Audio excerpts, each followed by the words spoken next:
अगर आपको बताऊं तो इस घर में वो सो रहा था। करीब 9 बजे की आसपास की घटना बताई जा रही है, जहां योगेंद्र विश्वकर्मा को कुछ अज्ञात लोग आते हैं, घर में घुसते हैं, मारते हैं, चाकू मारते हैं, घर से बाहर निकाले, फिर यहाँ पे लाके उसे फेंक दिया गया। फिलहाल जो है पुलिस मामला दर्ज कर विवेचना कर रही है। दुर्ग जिले में आए दिन एक हत्या होती है। आप सोच रहे होंगे प्रांजल क्या बोल रहा है। प्रांजल एक आंकड़ा लेकर आया है। लोग बोलते हैं कि छत्तीसगढ़ में क्या चल रहा है। प्रांजल जब कुछ खबर दिखाने आता है तो छत्तीसगढ़ के बारे में कुछ अलग चीज़ बताता है।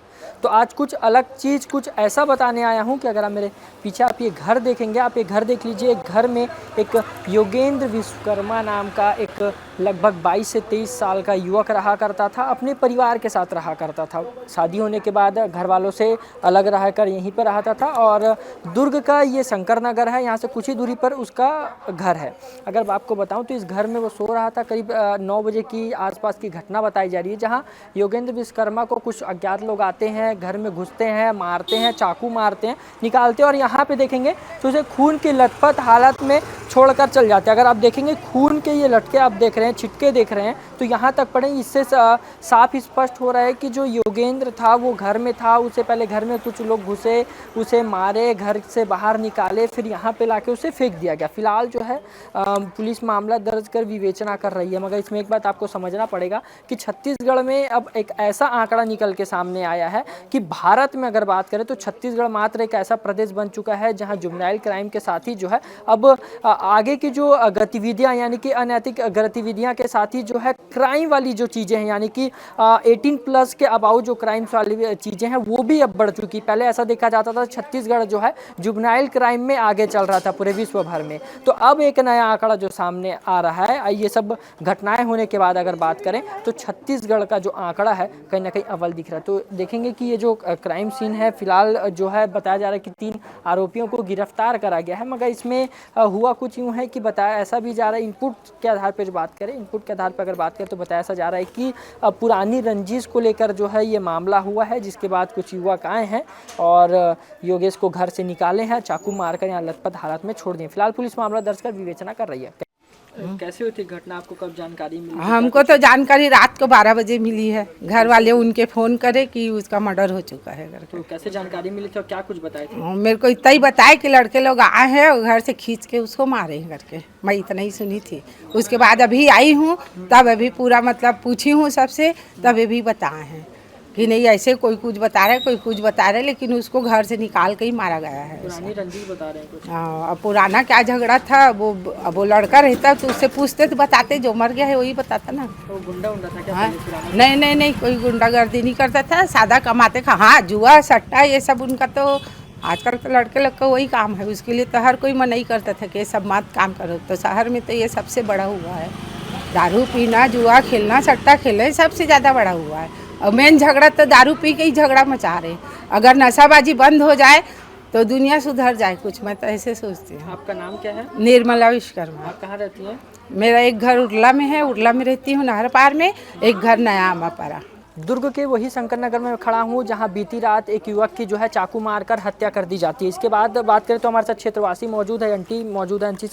आंटी से बात करते हैं, जानते क्या कुछ चीज़ें हुई। आंटी, आपको कब जानकारी मिली? आप क्या लगती हैं, जान पहचान वाली क्या है? मैं उनकी परदादी लगती हूँ और उनकी जो मम्मी पापा है वो मेरे जेठ के लड़का और बहू है।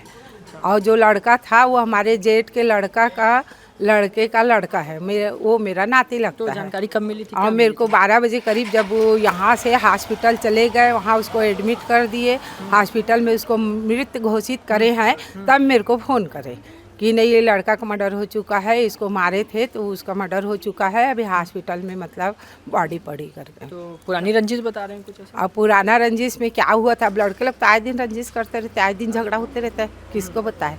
सब लड़के लोग का यही हाल है यहाँ, पूरे लड़के कभी न कभी कितने मर्डर हो चुके हैं। अभी बता रहे कि पुरानी रंजिश थी, कुछ चीज़ें हुई थी एक बार पहले भी। बाद ऐसा कुछ नहीं उनके संग में थे, उसको नहीं जान पर हो सकता है जुआ हुआ खेलते थे, उसका रहा होगा तो उसको मैं कैसे बताऊँ। अच्छा, जुआ हुआ का? हाँ, जुआ खेलते थे लोग, जुआ खेलना। तो घर उधर है तो यहाँ क्यों रहता था? ये किराए में रहता है। यहाँ लव मेरी शादी हुई है। अच्छा, लव मैरिज? हाँ, लव मेरी शादी है, तो घर में उसको नहीं रखे थे तो वो यहाँ रहता था किराए में। घर वाले निकाले थे? हाँ, घर को कहाँ लेके जाएंगे? वो घर लेके जाएंगे? वो घर लेके जाएंगे, उस घर में ले जाएंगे।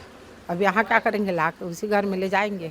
और उनकी मतलब लव में रिश्ता करके उसको घर में नहीं रखते थे तो किराए में लेके बच्चे हैं? 2 बच्चे हैं उसके। बड़े बड़े। हाँ वही 15 साल और 12 साल का है लड़का। और युवक का ये उम्र कितना है? 30 साल की थी।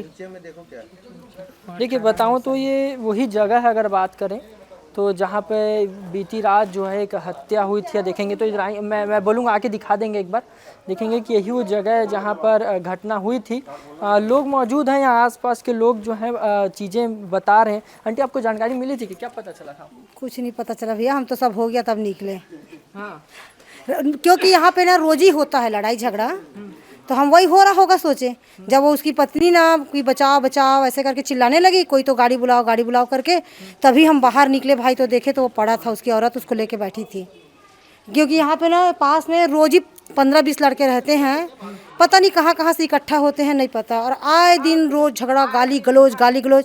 अब बोलने पर हम ही लोग को चिल्लाते हैं, तो हम लोग नहीं बोलते, सुनते हैं कान से, क्या करें। तो वैसे ही हुआ होगा सोचे हम लोग रात में, फिर वो गाड़ी के लिए बोली तो निकले, तो ऐसा सब हो गया था। तो जो आए थे कितने लोग आए थे लमसम, कुछ बताया क्या? नहीं, वो उतने समय तो कोई नहीं था यहाँ पर। और वही बताई ना, जब वो लोग झगड़ा हो गाली गलौज आ रहा था ना आवाज़, हम लोग नहीं निकले ना, कि रोज ही होता है ना यहाँ पर गाली गलौज। परेशान हो गए हैं यहाँ पे रोज दिन की तमाशा। अगर आपको बताऊं, जैसे कि मैंने बताया कि छत्तीसगढ़ जो है क्राइम के रेट में अब आगे बढ़ रहा है, इसका जीता जागता उदाहरण है। मोहल्ले वाले खुद बता रहे हैं कि वहाँ लोग रहते हैं, बैठते हैं, दारू पीते हैं, अतलंगी करते हैं। तो एक क्राइम सीन है, देखेंगे तो अगर आपको बताऊं, जहाँ खून के आपको छींटे दिख रहे हैं, यही वो गाड़ी है। बता रहे हैं कि वो जो चलाया करता था, अब वो इस दुनिया में नहीं है ये, मगर उसकी चीज़ें यहाँ आज भी पड़ी हुई हैं। कहीं ना कहीं वो भी न्याय का गुहार लगा रहा है कि ताकि मेरे जो हत्यारे हैं उन्हें जल्द से जल्द सज़ा मिल पाए। कैमरा पर्सन प्रवीण के साथ मैं प्रांजल, दुर्ग, छत्तीसगढ़।